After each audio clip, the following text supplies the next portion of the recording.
Hi friends, இன்றைக்கி நம்ம பார்க்குறது தாம்பூர் ஸ்டிச்சில் தேர்ட் டைப் பார்த்துட்ருக்கோம். இதுக்கு இந்த மாதிரி ஒரு இமேஜ் வரைஞ்சிருச்சு.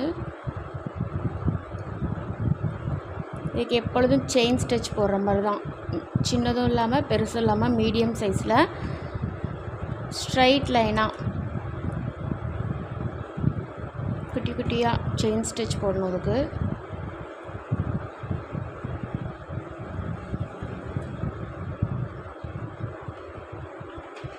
கேப் இல்லாமல் போடணும்.